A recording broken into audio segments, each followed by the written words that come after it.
Saudara-saudariku yang terkasih,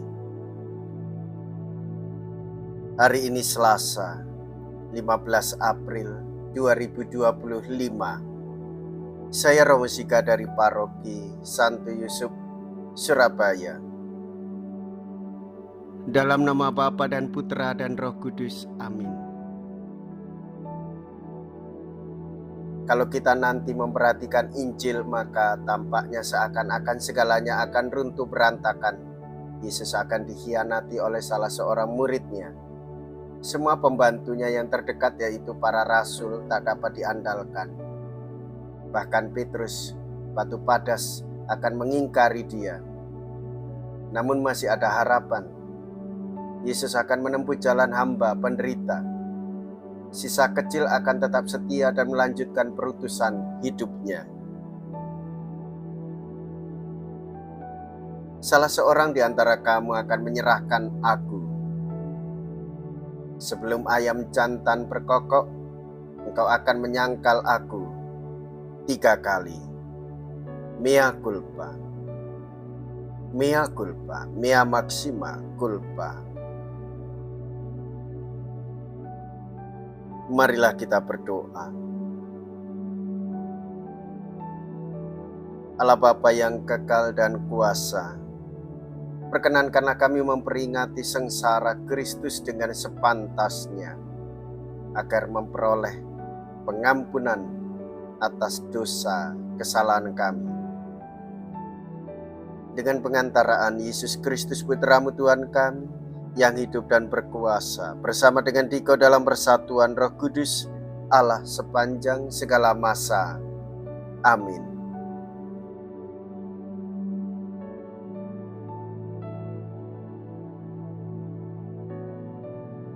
Tuhan bersamamu dan bersama rohmu. Inilah Injil suci menurut Yohanes. Dimuliakanlah Tuhan.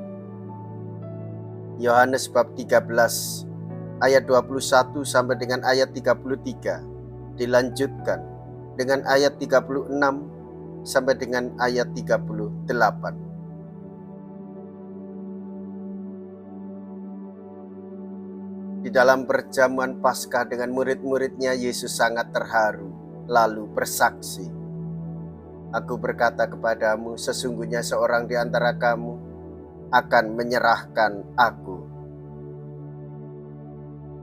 Murid-murid itu memandang seorang kepada yang lain. Mereka bertanya-tanya siapa yang dimaksudkannya. Seorang di antara murid-murid Yesus, yaitu murid yang dikasihinya, bersandar dekat kepadanya di sebelah kanannya. Kepada murid itu, Simon Petrus memberi isyarat dan berkata, "Tanyakanlah siapa yang dimaksudkan." Murid yang duduk dekat Yesus itu berpaling dan berkata kepada Yesus, "Tuhan, siapakah itu?"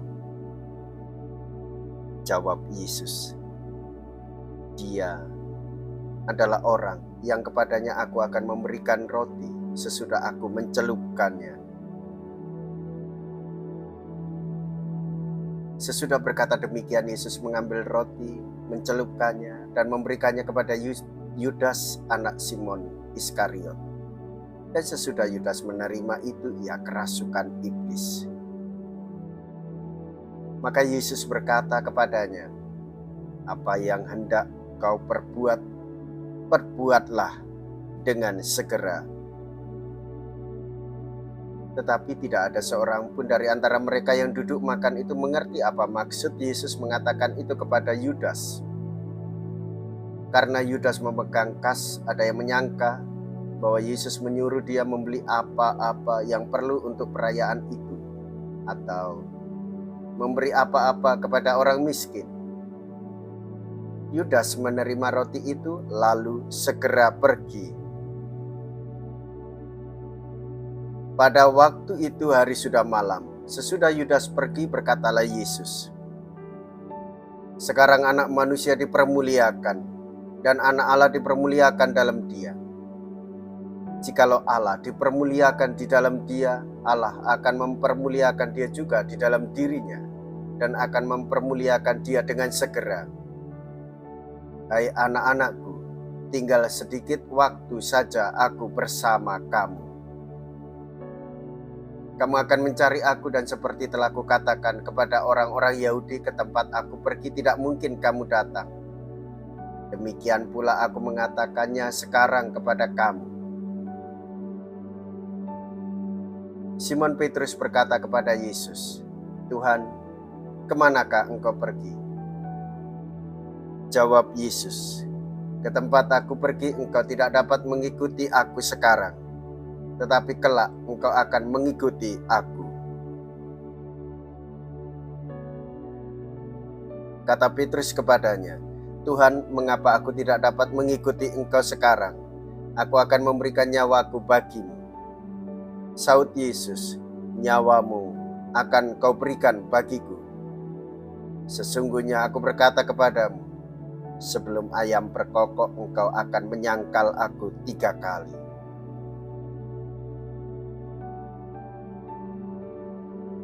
Demikianlah sabda Tuhan. Terpujilah Kristus.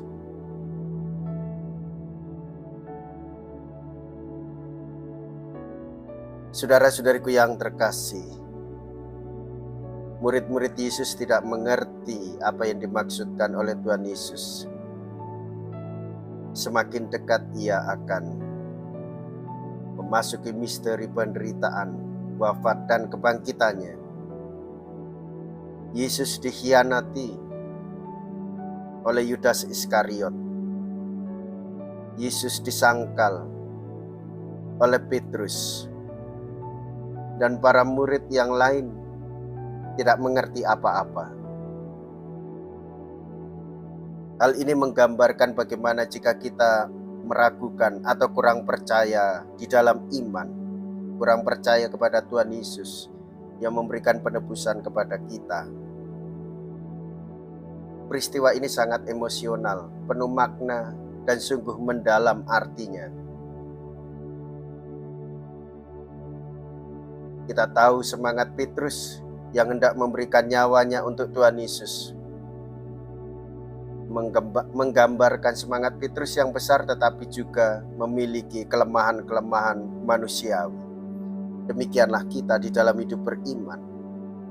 Seringkali kita jatuh dalam kesombongan, seringkali kita jatuh di dalam kelemahan manusiawi, seringkali kita jatuh berpondasi hanya pada kemampuan diri sendiri. Tetapi sebenarnya kita membutuhkan pertolongan dari Tuhan Yesus. Saudara-saudari, percayalah kepada Tuhan, Dialah yang menebus jiwa kita semua.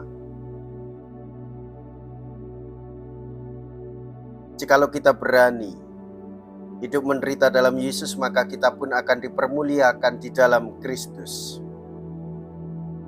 Terpujilah nama Yesus, Bunda Maria, dan Santo Yosef untuk selama-lamanya. Marilah kita berdoa. Allah Bapa yang murah hati, kami telah Kau gembirakan dengan santapan yang menyelamatkan. Kami mohon semoga sakramen ini menjadi bekal perjalanan kami di dunia, serta mengantar kami ke dalam kebahagiaan abadi dengan pengantaraan Kristus Tuhan kami. Amin.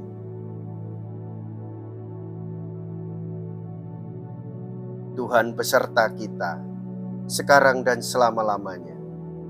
Semoga Allah yang Maha Kuasa memberkati saudara sekalian, Bapa dan Putra dan Roh Kudus.